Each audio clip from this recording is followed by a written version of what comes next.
कंगना रनौत और उर्मिला मातोंडकर के बीच तीखी बहस खबरों में है। इसी बहस में कंगना रनौत ने उर्मिला को सॉफ्ट पॉर्न एक्ट्रेस कह दिया। कंगना ने उर्मिला के लिए कहा, उर्मिला सॉफ्ट पॉर्न स्टार है, वो अपनी एक्टिंग के लिए तो नहीं जानी जाती, तो फिर किस लिए जानी जाती है? सॉफ्ट पॉर्न करने के लिए ना। जब उन्हें टिकट मिल सकता है तो मुझे क्यों नहीं? इसके बाद बॉलीवुड के कई लोग उर्मिला के सपोर्ट में आए। लेकिन आखिर ये सॉफ्ट पॉर्न होता क्या है?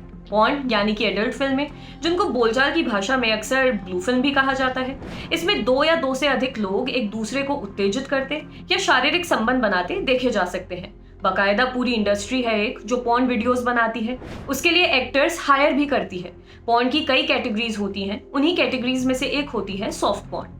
सॉफ्ट पॉर्न यानी कि ऐसा पॉर्न जो इंटरकोर्स की प्रक्रिया को पूरी तरह ना दिखाए, या दिखाए तो उसमें किसी भी तरह की उग्रता या हिंसा ना हो।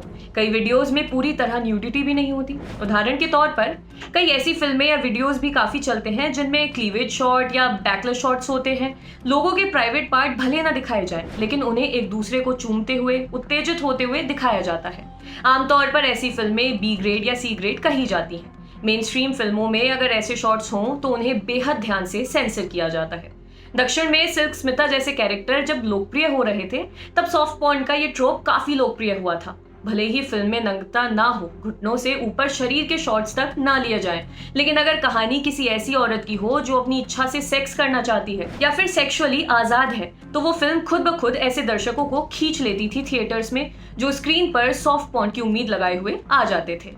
90 के दशक में इस तरह की फिल्मों के सिंगल स्क्रीन थिएटर्स में कई मॉर्निंग और लेट नाइट शोज चलाया करते थे। तकरीबन हर छोटे शहर में एक ऐसा सिंगल स्क्रीन थिएटर जरूर हुआ करता था जिसमें वैसी ही फिल्में लगा करती थी। इन फिल्मों के पोस्टर्स पर लिखा होता था मनोरंजन एवं सेक्स से भरपूर। पोस्टर के कोने में अंग्रेजी का बड़ा लेटर ए लिखा होता था, उस पर अक्सर दिल भी बना होता था। उसी के बगल में लिखा होता था केवल वयस्कों के लिए। ऐसे थिएटर्स में मेन स्ट्रीम फिल्में कम ही लगा करती थी। ये वो समय था जब मेन स्ट्रीम में बन रही फिल्में लिप टू लिप किस भी नहीं दिखाती थीं।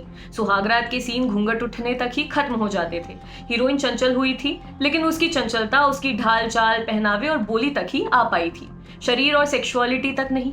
ऐसे समय में किस करती हुई, अपना शरीर दिखाती, लोगों को उत्तेजित करती एक्ट्रेस स्क्रीन पर दिखना ही लोगों के लिए बहुत बड़ा टर्न ऑन हुआ करता था।